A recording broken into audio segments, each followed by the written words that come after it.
Ahli hukum pidana dari Universitas Andalas Elwi Daniel dihadirkan kubu Verdi Sambo. Elwi hadir dalam sidang lanjutan perkara dugaan pembunuhan berencana Brigadir J di Pengadilan Negeri Jakarta Selatan pada Selasa 27 Desember 2022. Ahli hukum pidana Elwi Daniel dinilai meringankan dalam sidang lanjutan perkara tersebut.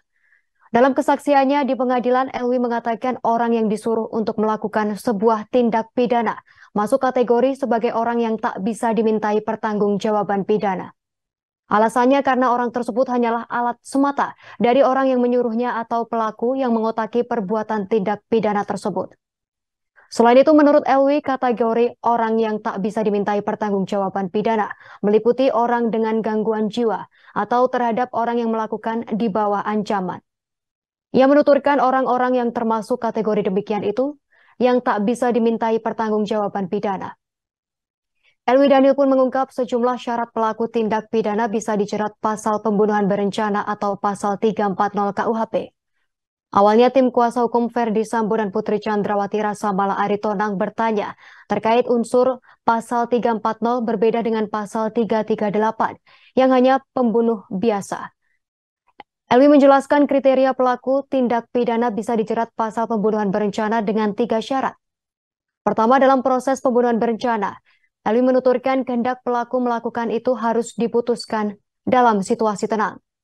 Kedua, antara timbul kehendak dengan pelaksanaan perbuatan sebagai manifestasi dari kehendak itu harus ada waktu yang cukup yang bisa digunakan pelaku untuk merenungkan. Hal itu terkait apakah ia akan kembali untuk tak melakukan kejahatan yang bersangkutan. Ketiga, pelaku tindak pidana pembunuhan berencana juga harus dalam kondisi tenang saat melakukan eksekusi. LB juga membeberkan perbedaan dari 2 pasal pembunuhan tersebut. Di antara 2 pasal ini terdapat perbedaan yang signifikan terkait dalam unsur kesengajaan. Menurut Elwi, dalam pasal 340 kesengajaan tak berhenti sampai disengaja tersebut dengan sengaja dan dengan direncanakan. Sehingga unsur direncanakan itu merupakan unsur pembeda yang sangat elementer, baik 340 maupun 338. Akan tetapi dalam teori dualistik yang memisahkan antara perbuatan pada satu sisi dengan orang yang melakukan perbuatan dalam kaitannya dengan pertanggungjawaban pidana, maka dalam proses pembuktian itu harus dibuktikan terlebih dahulu adanya perbuatan melawan hukum.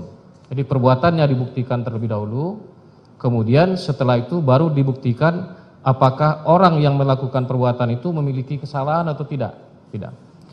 Nah, kalau seandainya di dalam proses pembuktian terungkap bahwa perbuatan itu bukan merupakan perbuatan yang bersifat melawan hukum, maka dengan demikian unsur kesalahan tidak perlu lagi dibuktikan. Tapi sebaliknya, kalau seandainya unsur melawan hukumnya terbukti, untuk kemudian harus dibuktikan apakah orang ini memiliki kesalahan apa tidak.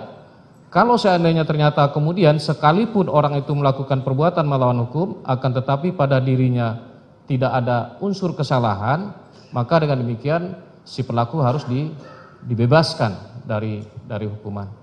Ini adalah konsekuensi dari dianutnya azas yang kita kenal dengan sebutan geen straf zonder schuld atau tiada pidana tanpa kesalahan.